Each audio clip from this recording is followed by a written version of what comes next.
नमस्कार मैत्रिणींनो, पुष्पा पराते या माझ्या यूट्यूब चॅनलवर आपलं खूप खूप स्वागत आहे. तर मी आज छान प्रकारे इथे उकडीचे मोदक बनवले आहे आणि ही उकडीचे मोदक मी कशाप्रकारे बनवलेले आहे तो व्हिडिओ मी आज आपल्यासोबत शेअर करत आहे.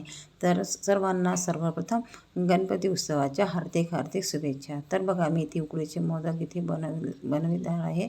तर ते मी आता कशाप्रकारे बनवणार आहे तो व्हिडिओ तुम्ही शेवटपर्यंत स्किप न करता नक्की बघा, जेणेकरून तुम्हाला पण पटकन असे आणि हे ओल्या नारळापासून उकडीचे मोदक कसे मी बनवले आहे ते तुम्हाला समजेल. तर बघा, मी इथे ओलं नारळ घेतलेलं आहे आणि ओलं नारळ घेतलेलं आणि ओलं नारळाचा मी इथे किस करून घेणार आहे. आता मी इथे बघा, ओल्या नारळाचा किस करून घेतलेला आहे. आता हे जे ओलं नारळाचा किस आहे तो इथे आपल्याला थोडा गरम करायचा आहे, म्हणजे जो पाणी वगैरे थोडं सुटलं असेल तर ते निघून जाणार आहे. तर मी तिथे 1 चम्मच तूप घातलेला आहे आणि त्या तुपामध्ये मी हा ओला नारळाचा किस पूर्ण टाकलेला आहे.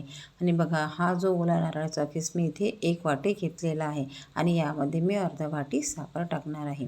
तर इथे बघा, हे जे ओलं नारळाचा किस आहे, छान थोडं इथे हे गॅसवर 2 ते 3 मिनटं परतून घ्यायचं आहे आणि थोडा इथे पूर्ण सुकलेला झाल्यानंतर इथे आपल्याला तो गॅस बंद करायचा आहे. आणि बघा, हा छान प्रकारे इथे सुकलेला आहे आणि ते पाणीसुद्धा पूर्ण निघून गेलेलं आहे. आता इथे हा थोडा वेळ थंड होऊ द्यायचा आहे आणि त्यानंतर ते थंड झाल्यानंतर त्यामध्ये पिठी साखर घालायची आहे. तर तोपर्यंत मी इथे बघा, एक कढई घेतलेली आहे. त्या कढईमध्ये मी इथे बघा 1 वाटी मी इथे पाणी घालणार आहे. आता आपल्याला ही उकडीचं पीठ करून घ्यायचं आहे आणि उकडीचं पीठ करण्यासाठी मी इथे तांदळाचं पीठ घेतलेलं आहे. आता इथे बघा, इथे कढई छान गरम झालेली आहे. आता मी इथे बघा 1 वाटी इथे पाणी घालून घेत आहे. त्यानंतर 1च वाटी मी इथे दूध घातलेलं आहे आणि 1 वाटी दूध घातल्यानंतर 1 चम्मच त्यामध्ये तूप टाकायचं आहे आणि हे तूप टाकल्यानंतर बघा, हे छान मिक्स करून घ्यायचं आहे आणि याला थोडी उकळी द्यायची आहे, जेणेकरून आपलं जे उकडीचं पीठ आहे ते छान शिजणार आहे आणि उकळणार अजिबात नाही आहे. तर इथे बघा, इथे छान प्रकारे इथे गरम झालेलं आहे. आता इथे मी 1 वाटी इथे तांदळाचं पीठ घालत आहे. आता बघा, हे जे प्रमाण आहे हे सारखंच घ्यायचं आहे. दूध आणि तांदळाचं पीठ आणि हे पाणी, हे तिन्ही प्रमाणात 1-1 वाटी घ्यायचं आहे, जेणेकरून हे गिलं पण होणार नाही आणि सुकं पण होणार नाही.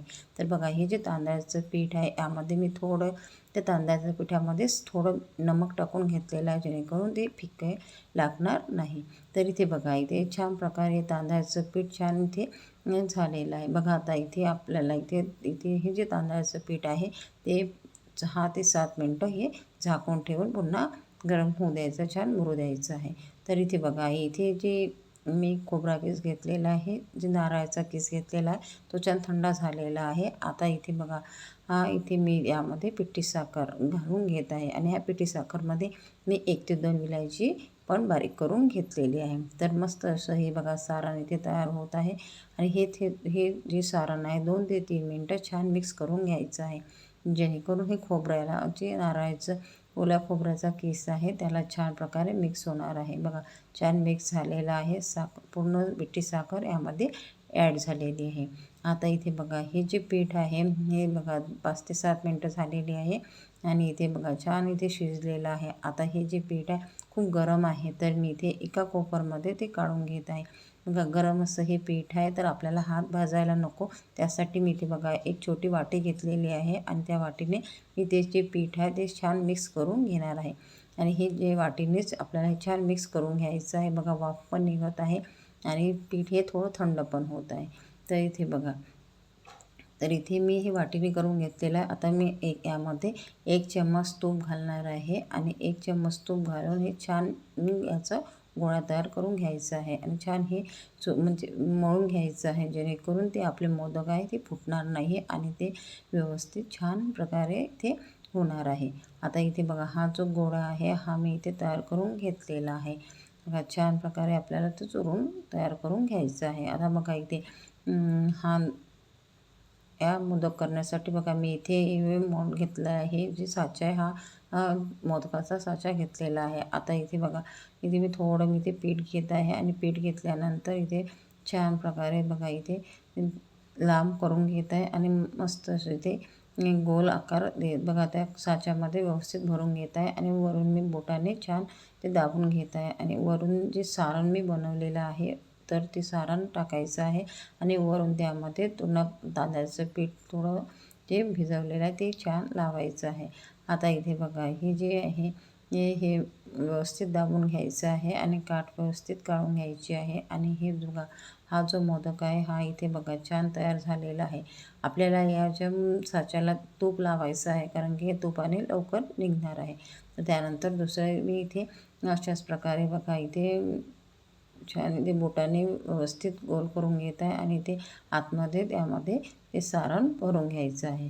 आणि अशा प्रकारे पटकन असे हे मोदक बनणार आहे आणि हे जे 1 वाटीच्या या तांदळाच्या पिठापासून माझे 21 मोदक मी इथे बनवणार आहे. म्हणजे हे जर आपण अशा प्रकारे प्रमाण घेतलं तर आपले हे एका वाटीत थोडी मोठी वाटी आहे तर एका वाटीमध्ये इथे 21 मोदक हे आपले आरामशीर होणार आहे. तर इथे बघा हे 2 मोदकाला मी इथे आता बघा केसर लावून घेत आहे. केसर लावलं की छान कलर येतो आणि टेस्ट पण छान लागते. म्हणून मी इथे प्रत्येक मोदकाला इथे केसर लावून घेत आहे. थोडा केसर लावून घ्यायचं आहे.